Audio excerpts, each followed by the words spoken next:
Hi there, I'm Christopher Dunn again. This is HandmadeInVermont.com, and today we're talking about the Hubbardton Forge interior wall sconce called the Sweeping Taper. This is the 2045-26. I think this is probably Hubbardton Forge's most classic sconce or classic fixture in the entire line. They probably sold more of these than anything else, I bet, over the last 20 years, because I've sold a million of them, it seems. Not a million, but a lot. This is 29 inches high, and that's going to be the distance from the bottom of the fixture to the very top of the glass on top.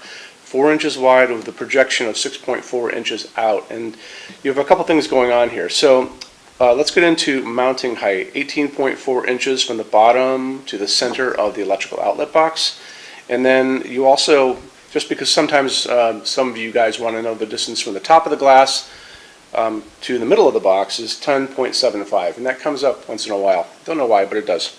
So another couple things is I want to show you a lot of details about this because there are some questions on J-boxes on this, okay?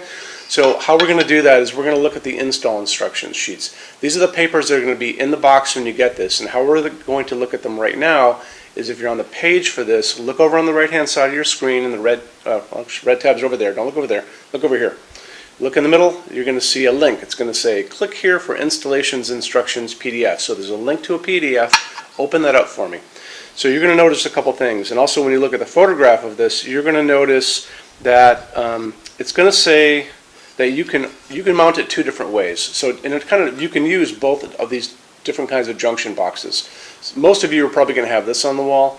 Some of you may have this on the wall, and you'll notice that this is going to come, when you look at the paperwork on this, it's going to show you this optional back plate. And what this is, it's for people who have this on the wall, and it's going to be able to cover this up. So you'll notice that there are photographs of this fixture where you don't see this. And when you do see that photograph, they're putting it over this kind of box. And if you are in a position, let's say you're doing a new construction or renovation and you're putting in new electrical and you want to see that more sleek look without this, put in a gang box. That's just about it. It's a very easy swap.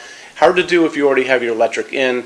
Easy if you are doing it from scratch. So, but it doesn't matter which one you have. You're covered when this is going to be automatically in the box in the same finish that you choose. Okay, so you're all set with that and ready to go. So moving on from there, this is going to be using a candelabra socket. They call it a Type B. It's the smaller one, not the bigger one, but the smaller one.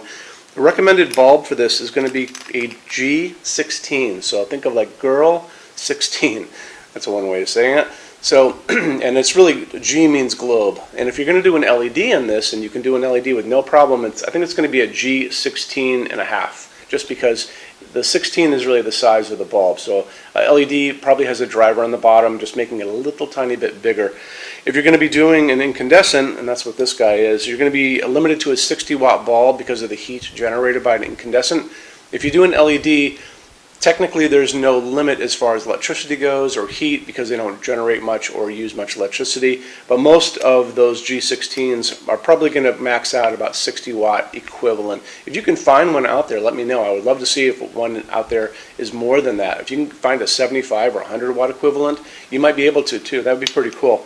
I've used this in a lot of different applications with different clients, a lot of commercial applications, including a lot of hair salons, so there you go.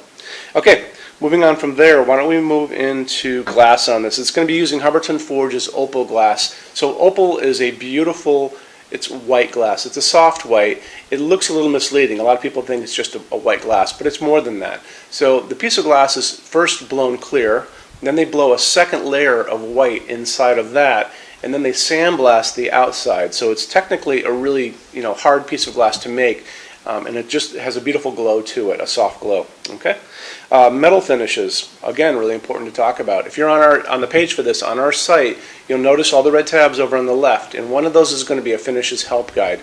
So when you're done with this video, click on that for me. You're going to see a video at the top of that page of me talking to you guys about the differences in Hubbardton Forge finishes. I'm going to be referencing a color chart farther down on that page, so scroll down for me.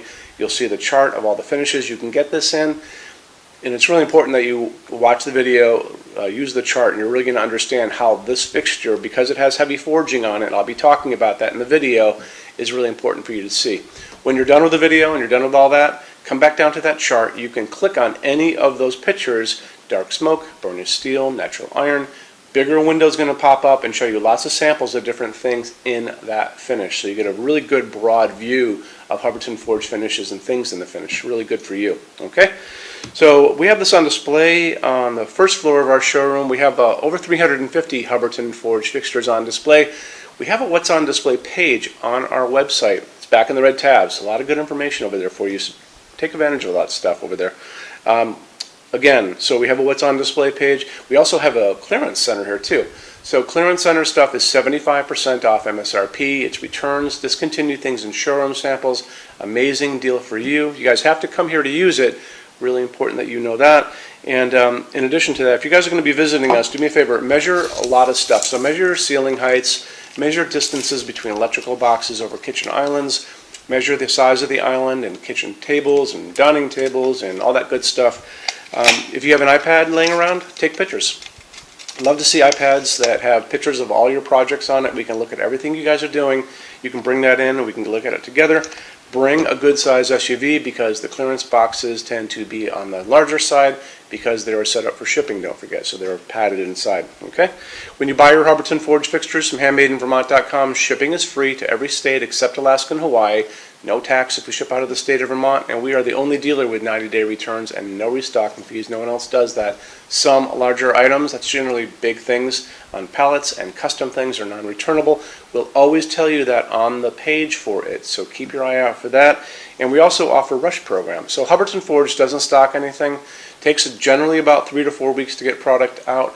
We can cut that time in half, and it's really inexpensive. So if you guys want to know more about that, just drop me a quick email, sales@HandmadeInVermont.com. We spell out the word Vermont, and then I can kind of go over in detail about that with you, okay?